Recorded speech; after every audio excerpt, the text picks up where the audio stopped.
right, Sean, and I want to thank you for having me on tonight as I watch this idiocy that's taking place in our country. President Trump was addressing the content of the character of these four women, not the color of their skin. But the media want it to be otherwise. The media are projecting, and the media are insisting on the opposite because they want the narrative of racism. He didn't talk about race. He didn't talk about skin color. He didn't talk about religion. He talked about them, the content or lack thereof of their character. On the other hand, Omar, Tlaib, AOC, I don't know this Presley that well, they are degrading an entire faith, an entire people, Jews, Israelis, an entire country, Israel. So it shouldn't surprise anybody that their venom for America is same as their venom for Israel, and vice versa. That's typical of the radical hard left. And the evidence is overwhelming that these women are anti-Semite bigots, and they don't hide it. They don't hide it.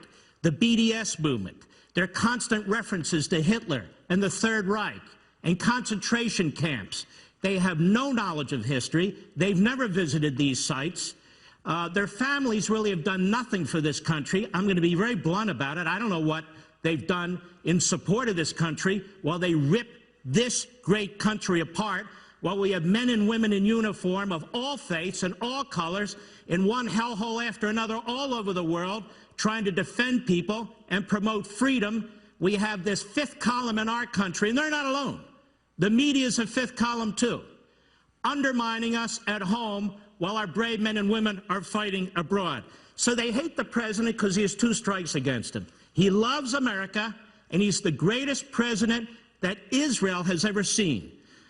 Recognizing their capital in Jerusalem, moving our embassy to Jerusalem, recognizing sovereignty of Israel over the Golan Heights, kicking the PLO the hell out of our country, cutting off funds for terrorists that are linked to the Palestinian Authority, and it's driving these three anti-Semites nuts. That's what's going on. Now, 50% of the hate crimes in this country are against Jews.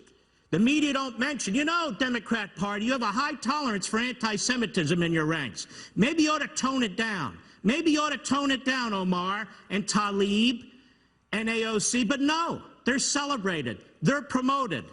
Now let's look at Donald Trump's record when it comes to Muslims and women of color, particularly overseas. Let's take a look at Syria, where this commander-in-chief ordered a tax on Syria to prevent that regime from gassing women of color, men of color, babies of color, Muslims. It was this president who stepped in, not Obama.